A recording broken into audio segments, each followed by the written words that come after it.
Boa tarde aí a todos. Sou o professor Troncon, da Departamento de Clínica Médica e estou trabalhando também no CDDE desde o início, né? E vou despender os próximos 10 a 15 minutos para conversar com vocês a respeito de algumas recomendações gerais para a atuação dos avaliadores, né?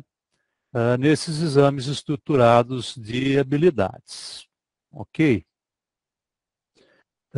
Algumas dessas recomendações, elas são assim bastante óbvias, como vocês vão ver, mas eu acho que não é demais repeti-las, né, assim, nesse contexto que estamos todos juntos aqui, nos preparando para que os exames saiam da melhor maneira possível e que a gente vai sempre melhorando as nossas práticas, né? Bem, o nosso contexto de atuação aí, né, como já foi em parte mencionado aí pela professora Ellen, né, é fazer uma avaliação de habilidades e competências clínicas, né, que tem um princípio que é observar, registrar e fazer um juízo de valor sobre comportamentos dos estudantes, né, que são indicativos do domínio dessas habilidades e de competências que estão sendo avaliadas. E como ela já nos disse, em cada estação do exame estruturado, né, estão sendo avaliadas pelo menos 2 a 3 competências. Ok?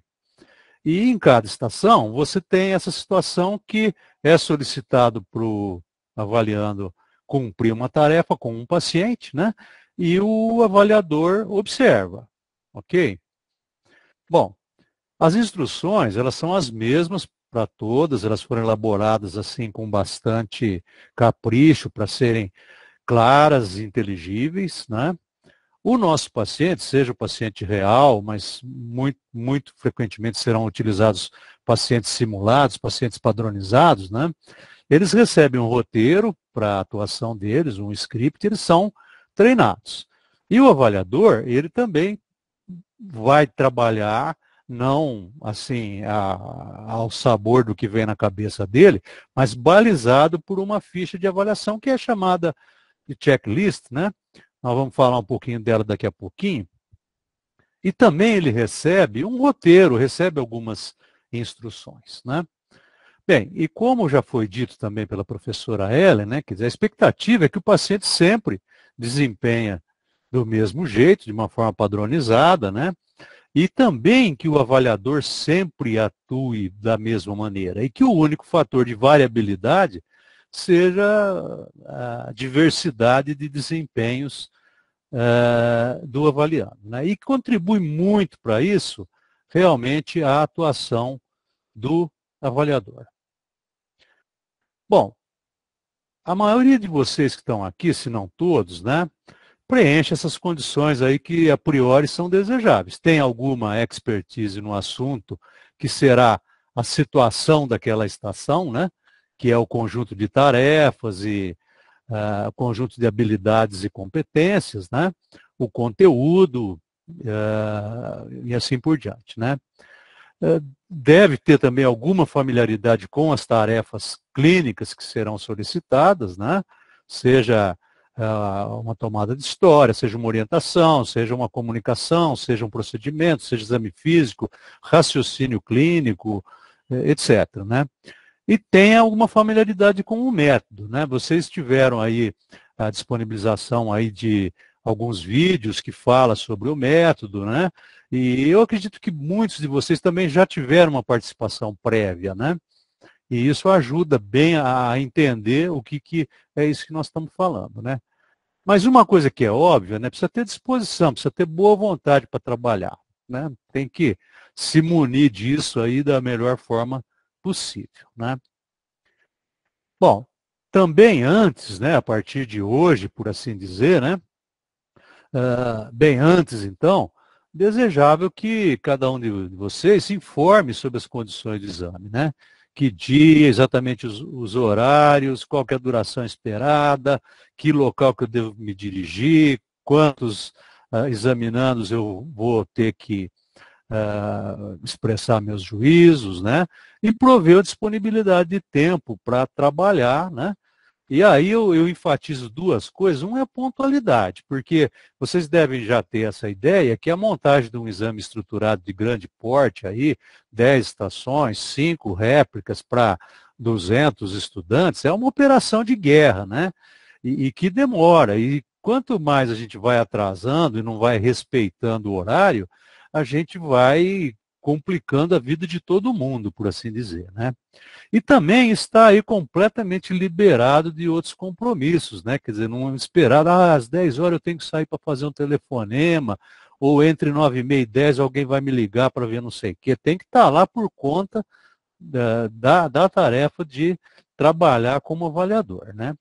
E seguir as orientações fornecidas pela coordenação, né? Vocês vão ter acesso a esse material, seja com antecedência, seja no dia, né? Mas ler bem, procurar entender as orientações que são dadas ao avaliador, né? E também procurar se esforçar para ter disciplina para segui-las, né? Muita gente já falou que médico é difícil de obedecer os outros, e professor de medicina ou professor da área de saúde mais ainda, né? Mas se não tiver uma disciplina subordinada à coordenação do exame ou da área, o negócio aumenta a chance de degringolar, né? Muito bem. Como já foi dito pela professora Ellen, também no dia do exame, né, vai ter uma atividade bem concentrada, né, que é de preparo e de treinamento, né? Aí vocês vão tomar conhecimento detalhado da situação e também vão ter a oportunidade de estudar a ficha de avaliação, né? Então é importantíssimo que vocês participem dessas atividades de preparo ou de treinamento para utilizar a ficha de avaliação, né? E também vocês vão ter a oportunidade de tomar conhecimento dos comportamentos que são esperados do paciente simulado e, eventualmente, o que fazer em caso de inadequações, né? Porque a gente espera que o treinamento deles tenha sido bom. Essa última sessão antes do exame ela vai refinar, mas às vezes ocorrem inadequações, né? Então tem que estar preparado, discutir com a coordenação, com os autores, o que fazer, se vai corrigir, se não vai corrigir, que hora vai corrigir e assim por diante. E arrumar a sala que vocês vão trabalhar de modo que ela favoreça o trabalho de vocês e que favoreça também que vocês fiquem numa boa posição para acompanhar o que está acontecendo lá entre o estudante e o paciente simulado. Ok? Bom, durante manter esse posicionamento, que eu vou falar um pouquinho sobre ele daqui a 1 minuto, né? A postura esperada é de neutralidade, ok? E de interação mínima com os avaliantes. Se for preciso, se surgir alguma coisa, orientá-lo, mas assim, no mínimo que for possível e no mais essencial que for possível. E realmente se concentrar para trabalhar com a ficha de avaliação.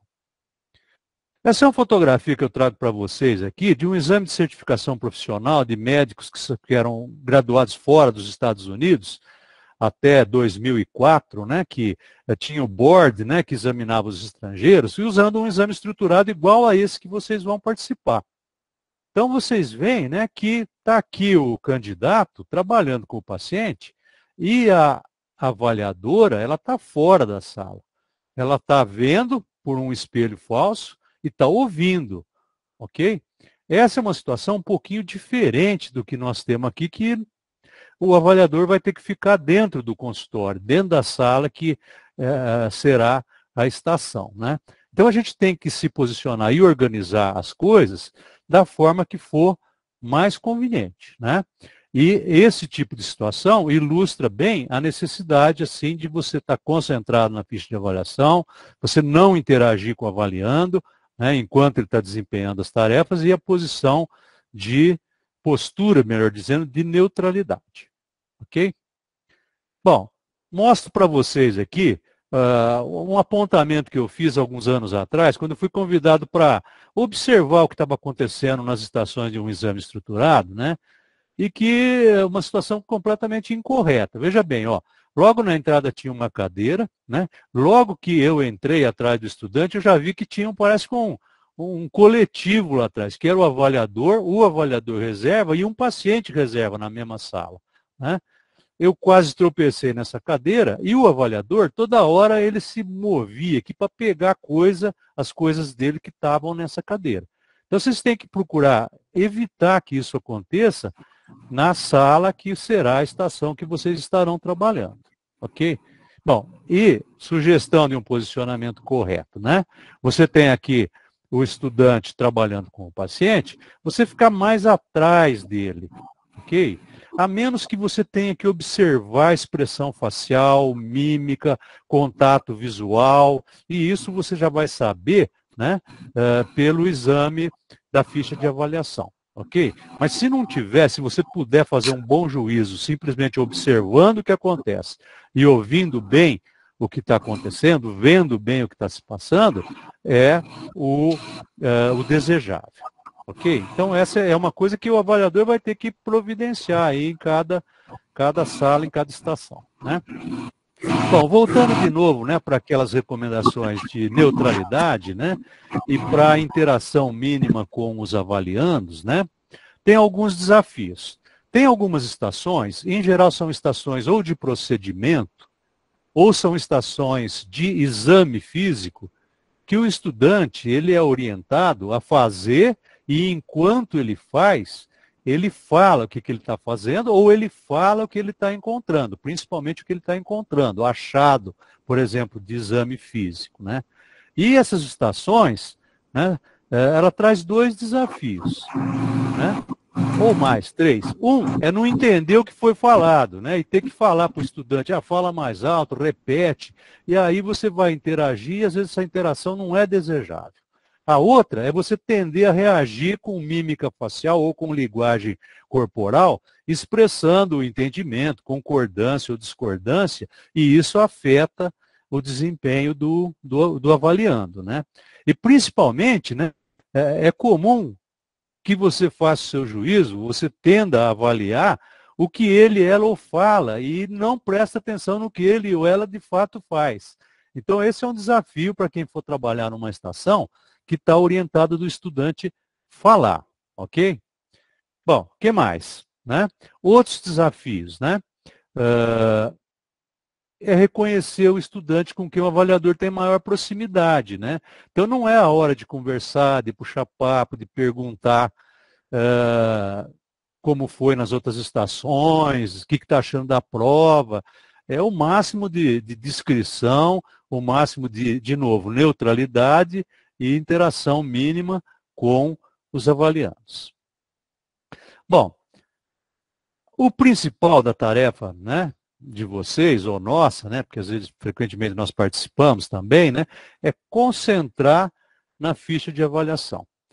E, atualmente, acho que no mundo todo, né, como a professora Ellen já adiantou, todo mundo utiliza um modelo de ficha de avaliação que é chamado híbrido, porque ele tem uma parte analítica que é próxima do checklist, não é um checklist sim ou não, mas é próximo de um checklist, né?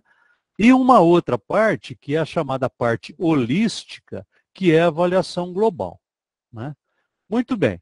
Vocês vão começar e vão trabalhar com a parte analítica, né? Mas para fazer um bom serviço aqui de juízo de valor, né, a gente sugere que vocês trabalhem em duas etapas. Primeiro, presta atenção se fez ou não. Não é a ordem que importa, é se fez ou não. E, em seguida, fazer um juízo se está adequado aquilo que foi feito ou se está parcialmente adequado. Não mais do que isso, né? E eu tenho quase certeza que vocês não vão trabalhar com checklists aí com mais de 10 ou no máximo 12 itens, né? E que seguem uma ordem lógica que a maior parte dos estudantes vai também seguir, né? Um ou outro vai fugir e é por isso que vocês têm que ficar atentos também, né? A parte holística é essa avaliação global, né? E que é o quê? Né? É uma parte que você vai fazer um juízo subjetivo da qualidade do conjunto de tarefas que foi feita naquela estação. Ok? com base no quê? Na sua experiência, na sua noção de qualidade daquele, do que é exigido ou é solicitado para o estudante. Ok? Bom, e a maioria das partes de avaliação global, ela trabalha com esses 5 pontos, né? Mas aqui, o que é crítico é você fazer um juízo sobre a suficiência ou não, ok? Se está insuficiente ou falhou, desempenho que não é aceitável, vai aqui. Se for suficiente, são as outras. E se você tiver dúvida, ou se realmente você não souber, marca no limítrofe, tá? E aí, se você achar que está suficiente, aí você classifica nesses 3 graus. É uma coisa que tem que ser feito rapidamente, mas depois de alguns estudantes que passaram por você aí, como avaliando, vocês vão fazer sem muita complicação. E eu lembro, né, que a proposição desse tipo de exame estruturado, o grande foco dele é permitir identificar pessoas que não têm, vamos dizer assim, não estão atingindo a suficiência para poder fazer aquela tarefa, né? É como se fosse uma coisa de proteção do público, da sociedade. Ou seja, em outras palavras, né, os exames estruturados de habilidades clínicas, eles não são desenhados para avaliar a excelência, para destacar os melhores, não são. Às vezes se usa nesse intuito, mas se você for ver a história e for ver a literatura a respeito desse tipo de exame, o foco é aqui na suficiência e na insuficiência. Ok? Bom, e é importante, repito, que esse seja um juízo subjetivo, baseado na experiência de vocês, e ele não deve ser feito com base na pontuação do checklist. Tipo assim, ele fez os 10, preencheu os 10 itens do checklist, então eu vou dar muito bom. Não é isso, porque ele pode não ter feito bem, ele pode ter feito numa ordem equivocada, ou ele pode ter feito de alguma forma que você, com a sua experiência, com a sua subjetividade, você reconhece que não é assim que se faz isso. Tá? Então é o seu subjetivo. Normalmente tem uma correlação entre a parte holística e a parte analítica, né? Mas não é uma correlação perfeita, mas ela também não pode ser uma coisa completamente desgarrada uma da outra. Ok? Bom, e depois, então, de você ter feito a avaliação, preenchido a ficha, né? Terminou a tarefa, bateu o sinal, dá a devolutiva para o estudante. Mas isso é uma coisa também muito importante aí do exame estruturado feito no âmbito da faculdade, da escola, do processo formativo, né? E vai ser abordado mais adiante aí ao longo dessa oficina.